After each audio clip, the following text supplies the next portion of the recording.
নিতাই চৈতন্য নাম ধন্য, প্রেম ধন্য, ধাম ধন্য।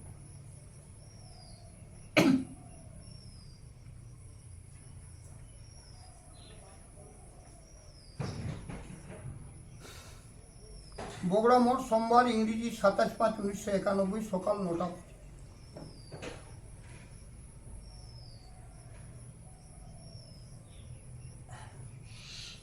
ঠাকুর তার নিজ আসনে বসে আছেন, ভক্তরা অনেকে সেখানে উপস্থিত রয়েছেন। সেই সময় পাঠ চলাকালীন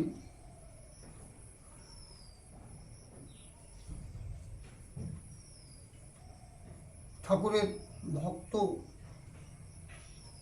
অশোক কুমার মুখোপাধ্যায়ের লেখা কিছু মূল্যবান বাণী এখানে পরিবেশন করা হচ্ছে।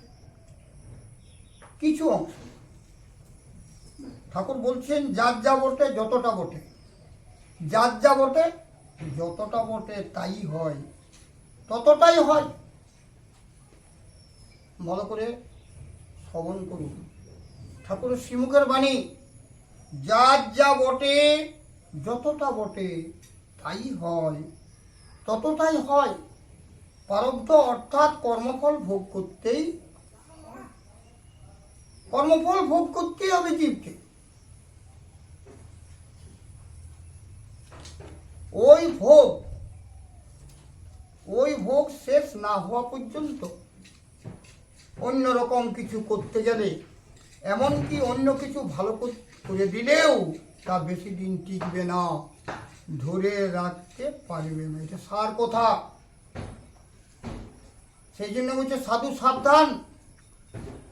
যদি সাধু হয়েছ তাহলে আর পিছন দিকে তাকিও না, কোন রকম বাজে কাজের সাথে যুক্ত থাকবে না।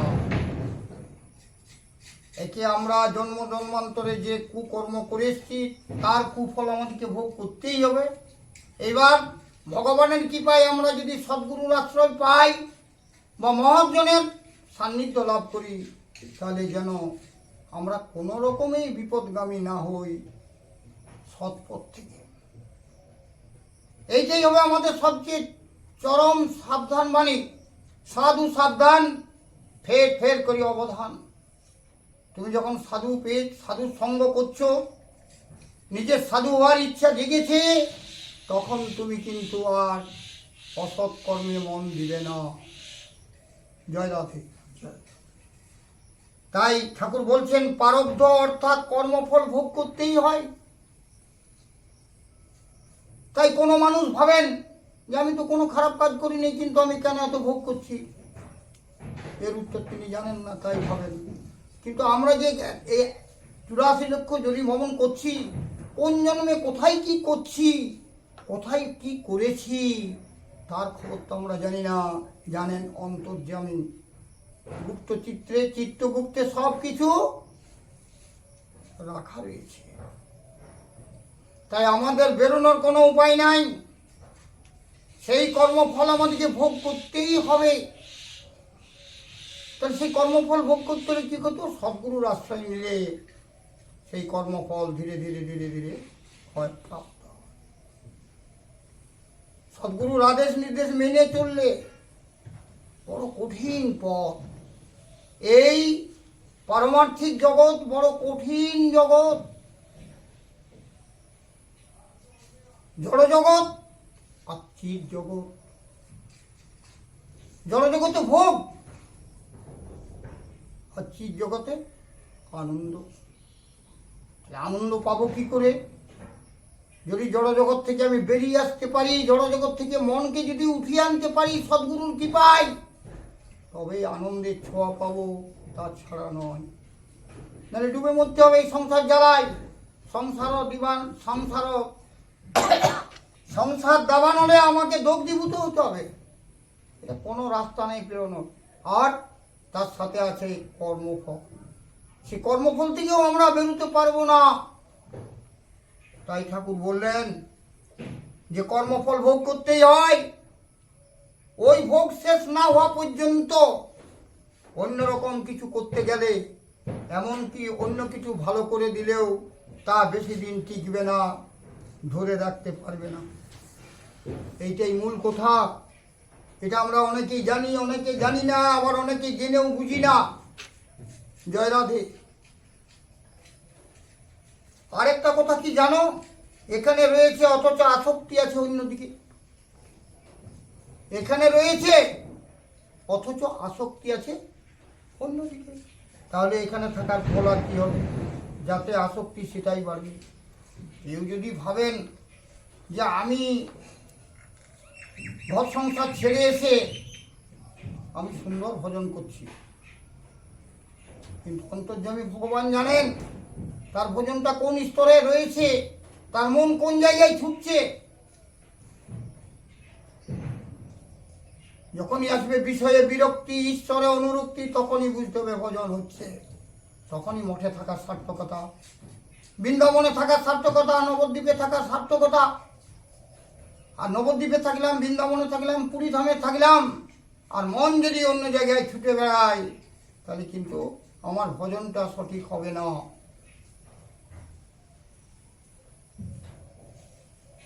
তাই সেই মনটাকে কি করতে হবে? সেই মনটাকে গুরুচরণে সমর্পণ করতে হবে। গুরু কৃপাই কেবলম মনোবারণ শাসন অঙ্কুশ হে নরত্রাণ তরে হরি চাক্ষুষ হে। গুরু শক্তি অদ্ভুত। গুরুচরণে যদি সত্যি সত্যি আত্মনিবেদন হয়ে থাকে, তবে আর শিষ্যের কোনো চিন্তা না। সব চিন্তা তখন ঠাকুরের।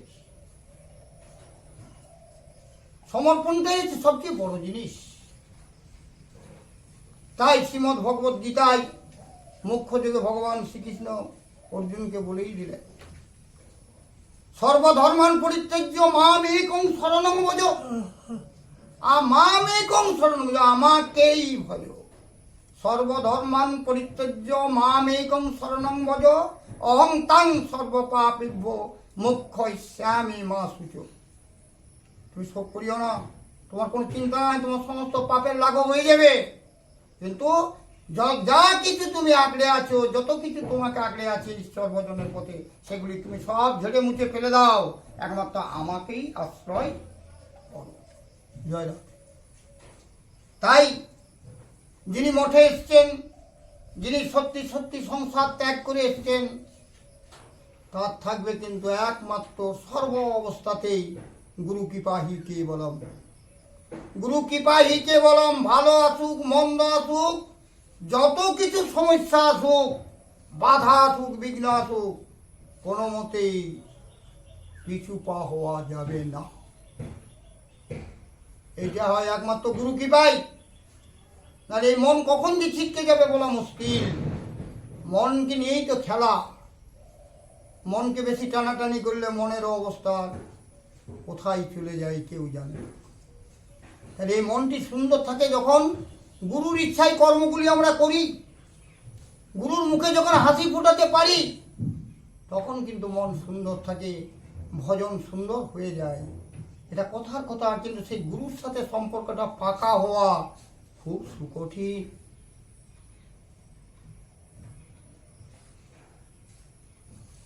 জয় সদ্গুরু ঈশ্বর পাপক হে ভবরোগ বিকার বিনাশক হে। এই ভবরোগের একমাত্র পরিত্রাণ সদ্গুরু করতে পারেন। সদ্গুরু ছাড়া এই ভবরোগের পরিত্রাণ। তাই বৈষ্ণব মহারাজরা কি বলছেন? আশ্রয় করিয়া বন্ধ শ্রী গুরুচরণ, যাহা হইতে মিলে ভাই কৃষ্ণ প্রেমধা। জীবের নিস্তার লাগি নন্দসুত হরি, ভুবনে প্রকাশন গুরুরূপ ধরি। গুরুমুখ পদ্মবাক্য হৃদয়ে করিয়া ঐক্য, আর কিছু না করিও মনে আসা। সত্য জ্ঞানী গুরু বাক্যে যাহারও বিশ্বাস, অবশ্যই হয় তার বজভূমে। গুরু সাধারণ বস্তু নয়। গুরুকে কখনোই মনুষ্য জ্ঞান করা চলবে না। তাহলে গুরুর যে মহিমা, সেটা আমি কোনোদিনই উপলব্ধি করতে পারবো না। যেদিনই আমি গুরুকে ভগবান রূপে আমার হৃদয়ে ধারণ করতে পারবো, নমর্তা বুদ্ধি সুয়েত, যেদিন আমার গুরুদেবকে আমি মনুষ্য রূপ না ভেবে স্বয়ং ঈশ্বর রূপ ভেবে হৃদয়ে ধারণ করব, সেই দিনে আমার মধ্যে গুরুর কৃপা আলোকপাত করবে। তার আগে না, আছি গুরুর ধ্যান করছি, গুরুর পুজো করছি, গুরুর সাথে সব কিছু আলোচনা করছি, কিন্তু গুরুকে মনুষ্য জ্ঞান আমার থেকেই যাচ্ছে। এখানে আমি কিন্তু চিন্ময় জগতে যাওয়ার কোনো রাস্তাই পাবো না। জয় রাধে। তাই ঠাকুর বললেন রয়েছে, অথচ আসক্তি আছে অন্যদিকে। আসক্তি আছে মানে গুরুকে এখনো সেই জায়গায় হৃদয়ে বসাতে পারেননি, তাই আসক্তি অন্যদিকে চলে যাচ্ছে। গুরু সেবাই, গুরুর কর্ম একমাত্র যে আমার কর্ম, এটা তখনও পর্যন্ত মনের মধ্যে দাগ কাটেনি, সেই রকম আসক্তি আসেনি। গুরু সেবার যে আসক্তি, সে আসক্তিটা অন্যদিকে রয়েছে। তাহলে এখানে থাকার ফল কি হবে? যাতে আসক্তি সেইটাই বাড়বে। কিছুক্ষণ পর চুপ করে থাকার পর শ্রী ঠাকুর আবার স্নেহ বিগলিত কণ্ঠে বলিতেছেন, উদ্ধব যখন কৃষ্ণগৃহে কাতর গোপীদের কাছে যোগ উপদেশ করলেন, তখন গোপীরা বললেন, বেশ বেশ বেশ ভালো কথা বলেছ উদ্ধব, বেশ ভালো কথা বলেছ, তবে তোমার ও কথা যথাস্থানে যথাসময়ে বলো। তুমি যোগেশ্বর শিবের কাছে যোগের কথা বলো, তুমি যোগেশ্বর শিবের কাছে যোগের কথা বলো, তিনি খুব খুশি হবেন। যোগীরা ধ্যান যোগে আপন হৃদয়ে তার শ্রীচরণ কমল ধ্যান ধারণ করতে পারলেই পরমানন্দ উপভোগ করেন। কি বলছেন গোপীরা? গোপীরা বলছেন যে যোগীরা ধ্যান যোগে আপন হৃদয়ে তার শ্রীচরণ কমল ধারণ করতে পারলেই পরমানন্দ উপভোগ করে। কিন্তু আমরা যে নিজ হাতে তাকে খাইয়েছি, প্রত্যক্ষ সেবা, প্রত্যক্ষ দর্শন, এর আনন্দ ভাষায় বর্ণনা করা যায় না। সেইটাই গোপীরা বলছেন যে যোগীরা তো ধ্যানে আনন্দ লাভ করে, আর আমরা, আমাদেরটা তফাৎ কোথায়? আমরা যে নিজ হাতে তাকে খাইয়েছি, সেবা করেছি, নিজে হাতে খাইয়েছি, সেবা করেছি, কতই না আনন্দ করেছি তাকে নিয়ে, তাই শুধু চরণ কমল অনুভব করেই আমাদের তৃপ্তি না। তাহলে একটু চুপ করে থেকে শ্রী ঠাকুর আবার বলছেন, সেবা চাই, সেবা চাই, বুঝলে? এটা বুঝে নিতে হবে কোন সেবা। কিছুক্ষণ আগে পাঠে বললাম যে গুরুর মুখে হাসি ফোটাতে পারলেই তোমার ভজন সার্থক হয়ে গেল। এই সেবার মাধ্যমে তিনি কি চাইছেন আর আমি কি করছি। কিন্তু প্রভুর্য প্রিয় এব তস্য, ঠিক তিনি যেটা চান সেইটাই যদি আমি করতে পারি, তাহলে আর আমার কোনো চিন্তাই না। কিন্তু আমি যদি ঠিক সেটা না করি, তাহলে কিন্তু ফাঁক থেকে গেল, গুরুর সঙ্গে সম্পর্কটা পাকা হলো না। কৃষ্ণ সেবা করে করে গোপীদের এমন অবস্থা হয়েছিল যে সব কিছুতেই তারা কৃষ্ণ দেখত। তাহলে ভজনটা কোন জায়গায় চলে গেছে? কৃষ্ণময়। কৃষ্ণময় ভাব যার অন্তরে বাইরে, তাহলে তাহলে কৃষ্ণময় ভাব যার অন্তরে বাইরে, তাহলে কাদের ভাবটা ছিল? গোপীদের। জয় রাধে। ঠিক আছে। কৃষ্ণ সেবা করে করে গোপীদের এমন অবস্থা হয়েছিল যে সব কিছুতেই তারা কৃষ্ণ দেখত। তাদের চলন বলন পূজন সবই কৃষ্ণময়। তাহলে তাদের অবস্থাটা কেমন? তাদের সব কিছু, সব ইন্দ্রিয়গুলোই কৃষ্ণকে দেখছে, মন তাদের কৃষ্ণের চরণে পড়ে আছে। এইগুলো প্রকৃত ভজন। কৃষ্ণকে কর্তা করো, তবেই তো নির্ভয় হওয়া যাবে। সেবা তন্ময়তায় এলেই অহং বিস্মৃতি হবে, তখন আমি তো থাকবে না। তখন সবসময় গোবিন্দের কথাই মনে হবে যে তিনি আমার সব, আমি বলে কিছুই নেই, আমি তা, আর সে আমার, এই ভাবটা তখন ভিতরে উজ্জীবিত হবে। আর তাহলে স্ত্রী পুরুষ অভিমানও ঘুচবে, তখনই তো ন হাম রমণী ন স্বরমণ হবে। তাহলে আজকে আমরা কি দেখলাম, যে উদ্ধব মহারাজ এখানে যোগের কথা বললেন গোপীদের, কিন্তু যোগীরা তার বিনিময়ে কি বললেন, যোগের কথা আমাদের বলো না, সেবার কথা বলো। জয় জয়, সেবার কথা বলো। তাহলে সেই উদ্ধব মহারাজ, ভাগবতে দেখা যায় শ্রী ভগবান উদ্ধবকে পাঠিয়েছেন, আমার পিতামাতাকে সান্ত্বনা দাও। শ্রী উদ্ধব মহাশয় এলেন বৃন্দাবন। নন্দ মহারাজ শ্রী উদ্ধবকে দেখে কৃষ্ণ উদ্দীপনে আরো অধিক ব্যাকুল হয়ে পড়লেন। কত শত সমস্ত কথাবার্তা উভয়ের হলো। শ্রী নন্দ মহারাজ বললেন, ওই দেখো উদ্ধব, ওই যে ওর মাতা যশোমতী, যেদিন থেকে কৃষ্ণ মথুরায় গেছে কিছু খায়ও না, কোথাও বলে না, কিছু খায় না, কিছু বলে না, কারো দিকে তাকায় না, দিন রাত চোখ বুজে কাঁদছে আর কাঁদছে। কার জন্যে? প্রাণ গোপালের জন্য। যশোমাতার ঘুমও নেই, খাওয়া নেই, কিচ্ছু নেই, শুধু কোথায় আমার গোপাল, কোথায় আমার গোপাল, কোথায় আমার প্রাণের গোপাল।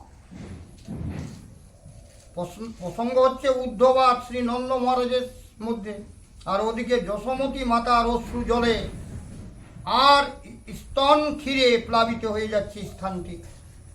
বাৎসল্য প্রেম, মায়ের যে ভালোবাসা,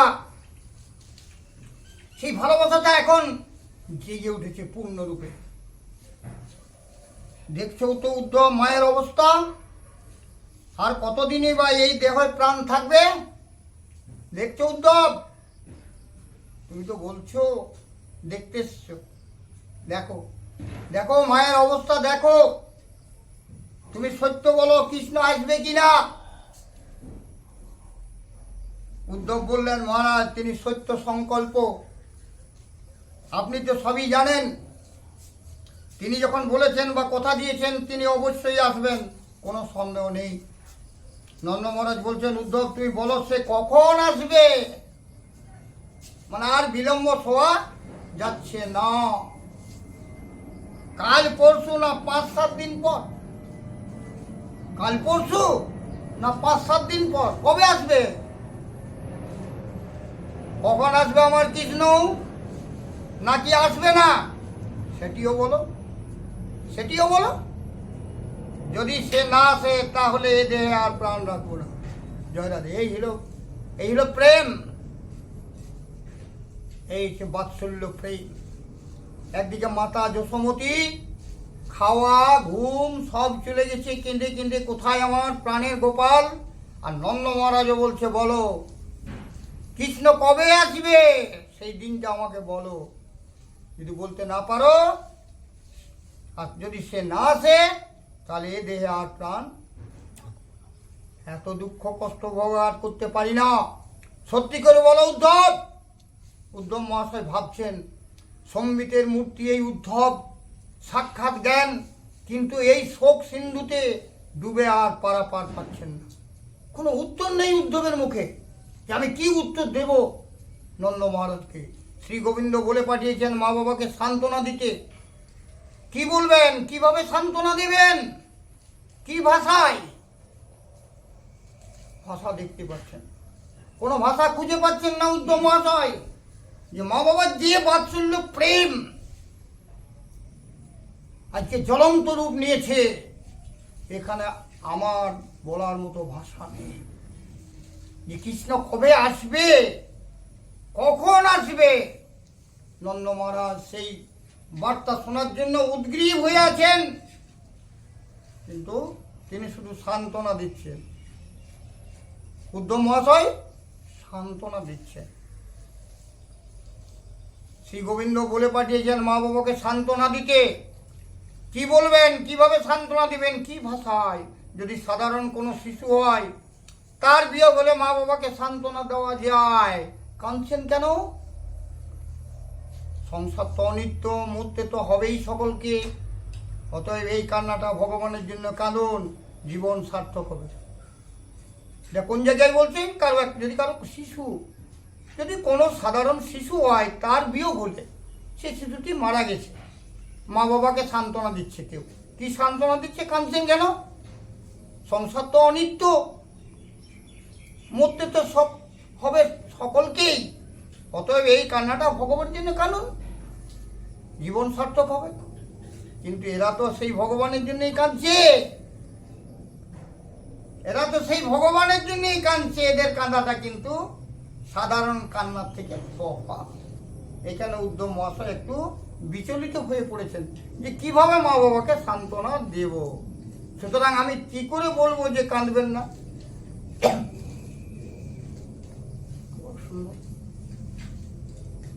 জ্ঞান এসে গলা টিপছে উদ্ধবের।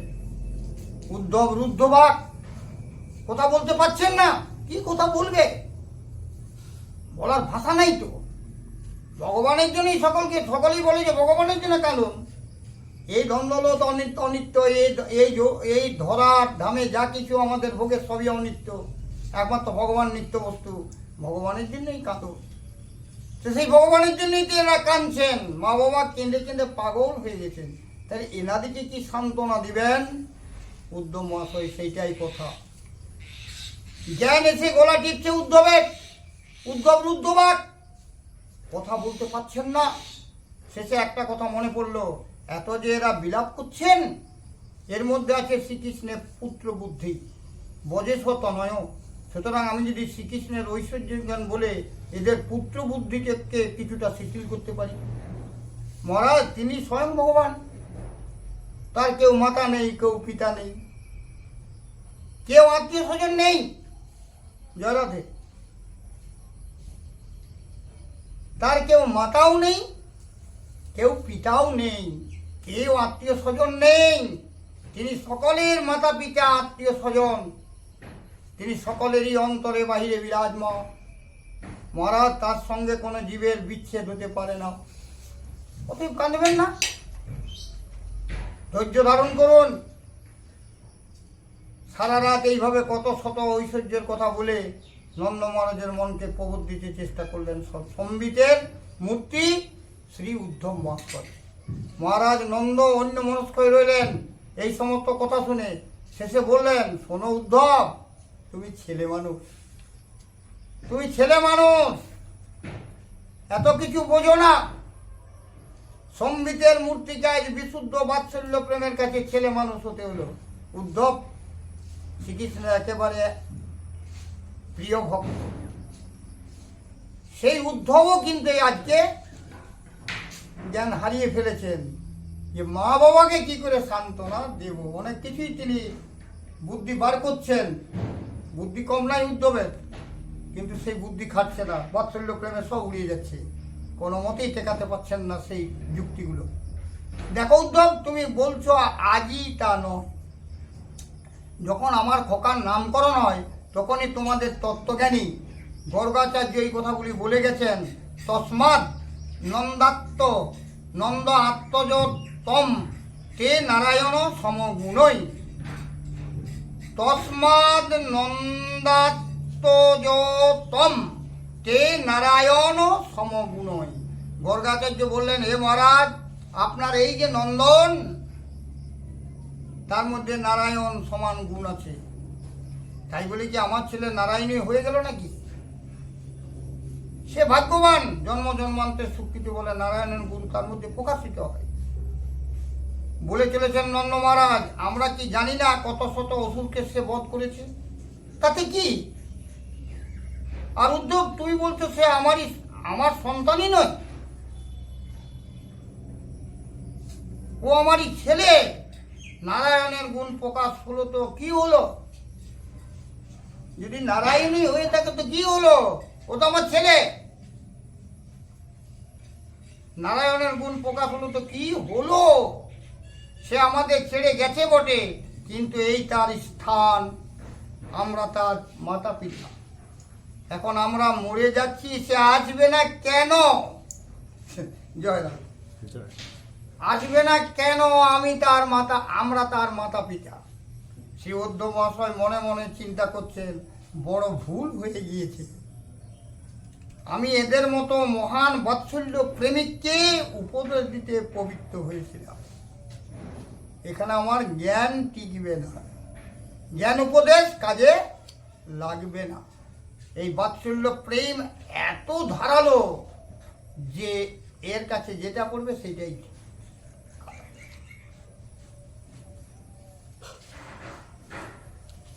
তাহলে এখানে উদ্ধব মহাশয় ভাবছেন যে বড় ভুল হয়ে গেছে, আমি এদের মতো মহান বাৎসল্য প্রেমিককে উপদেশ দিতে প্রবৃত্ত হয়েছিলাম।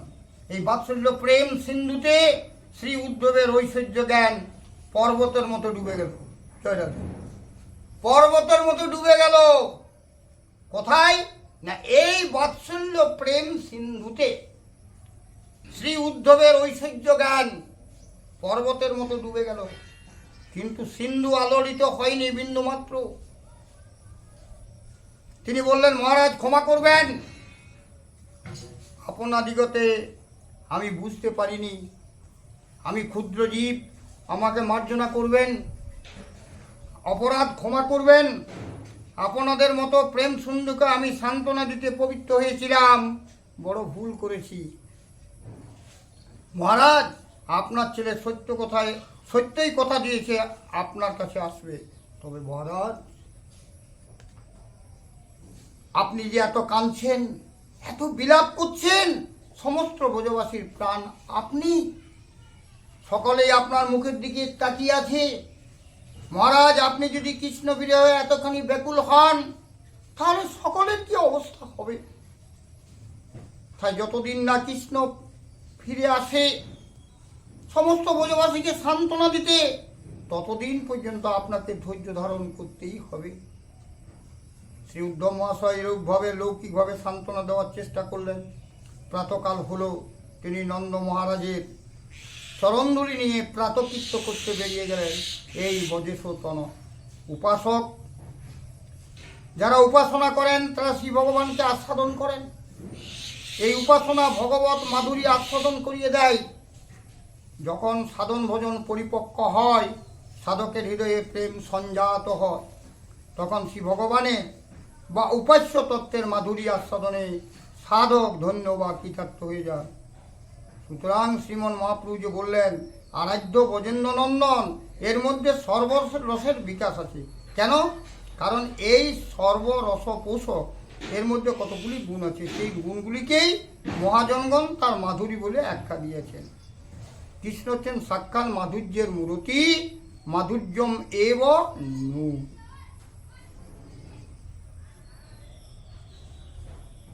তাহলে আমাদের গোস্বামীপাদগণ সেই গুণ বা মাধুর্যগুলিকে 4 ভাগে ভাগ করছেন। এই মাধুরী আস্বাদনের জন্য এই কৃষ্ণ উপাসনা সমাচার বা আলোকরশ্মি জগতের দ্বারে আনয়ন করেছেন মহাপ্রভু এবং তার চরণাশ্রিত আচার্য পাদগণ। আপন আপন গ্রন্থে শ্রীকৃষ্ণ মাধুরী বা গুণগুলি বিশ্লেষণ করেছেন তারা। মহাপ্রভুর মহাদান কি? সেই অবদানের সঙ্গে সাধকের পরিচয় ঘটবে। ধন্য হবেন বা কৃতার্থ হবেন সেই কৃষ্ণ মাধুরী আস্বাদনের দ্বারা। ভজনেই তার মাধুরী আস্বাদন করা যায়। মনে করুন একটা রসপূর্ণ ইক্ষুদণ্ড আছে, কিন্তু ইক্ষুটিকে লেহন করলে তো ইক্ষুরসের আস্বাদন হয় না। যখন যন্ত্রের দ্বারা পেষণ করে ইক্ষুতে রসটা বেরিয়ে আসে, তখন পান করুন বা আস্বাদন করুন। সুতরাং শ্রী ভগবানের রূপ গুণ লীলা মাধুরীতেই তার সেই মাধুর্য রসের অভিব্যক্তি। সুতরাং ভগবানের রূপ গুণ লীলা মাধুরীতেই তার সেই মাধুর্য রসের অভিব্যক্তি। তাই ঠাকুর নিতাই চৈতন্য মহাপ্রভুর রচিত একটি প্রেমগীতি আপনাদের সামনে পরিবেশন করছি।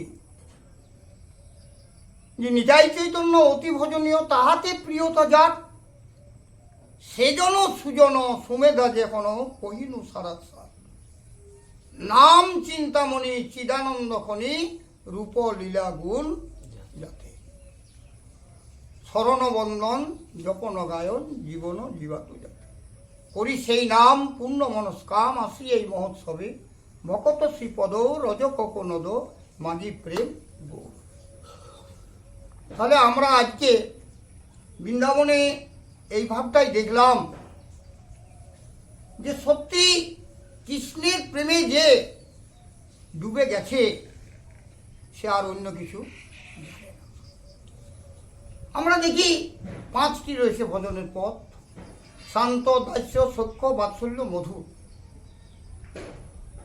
যেখানে মহাপ্রভু শ্রেষ্ঠত্ব প্রতিপন্ন করেছেন মধুর রসকে, এবং সেই মধুর রসের আস্বাদন জীববিলাস করছেন।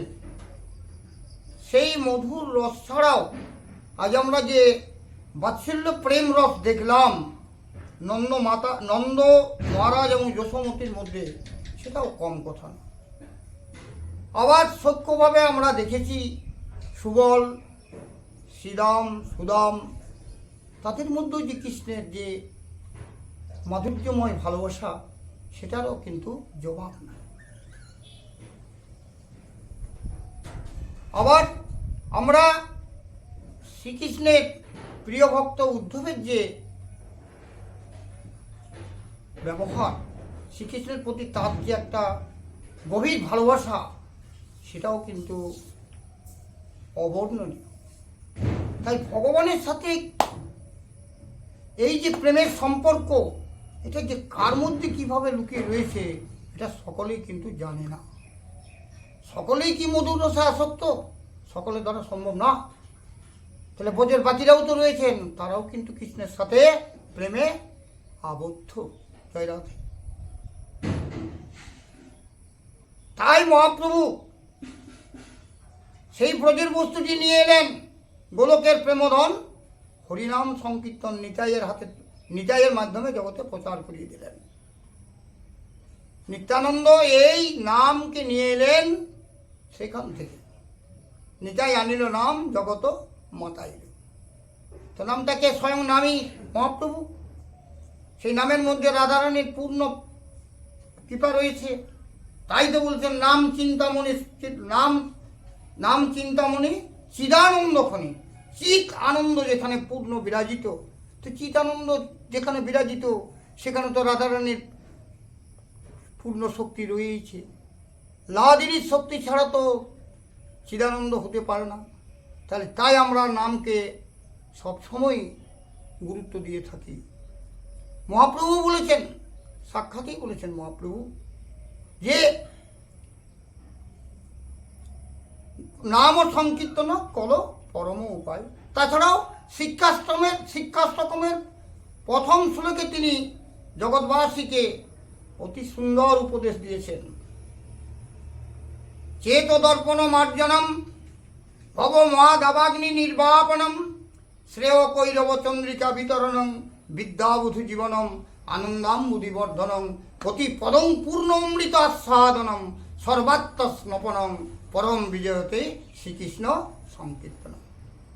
তাই আমরা যে জায়গাতেই যাই বা যে কোথায় আলোচনা করি, আমাদেরকে ভাবতে হবে যে কলির একমাত্র ঔষধ হরে কৃষ্ণ হরে কৃষ্ণ কৃষ্ণ কৃষ্ণ হরে হরে হরে রাম রাম রাম রাম হরে হরে হরে কৃষ্ণ কৃষ্ণ কৃষ্ণ হরে হরে হরে রাম রাম রাম হরে হরে হরে কৃষ্ণ কৃষ্ণ কৃষ্ণ হরে হরে হরে রাম রাম রাম রাম হরে হরে হরে কৃষ্ণ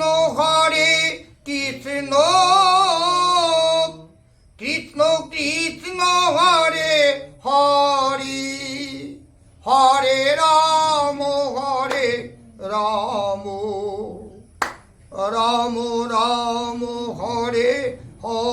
হরে হরে কৃষ্ণ হরে কৃষ্ণ কৃষ্ণ কৃষ্ণ হরে হরে হরে রাম রাম রাম হরে হরে হরে কৃষ্ণ কৃষ্ণ কৃষ্ণ হরে হরে হরে রাম রাম রাম হরে হরে হরে কৃষ্ণ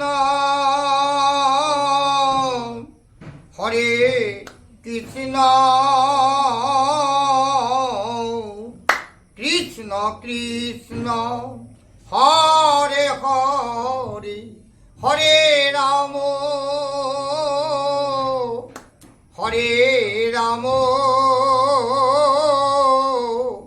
রাম রাম হরে হরে হরে কৃষ্ণ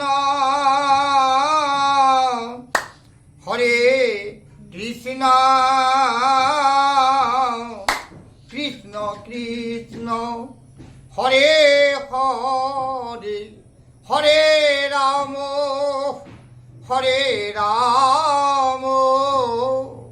রাম রাম হরে হরে হরে কৃষ্ণ কৃষ্ণ কৃষ্ণ হরে হরে হরে রাম রাম রাম হরে হরে হরে কৃষ্ণ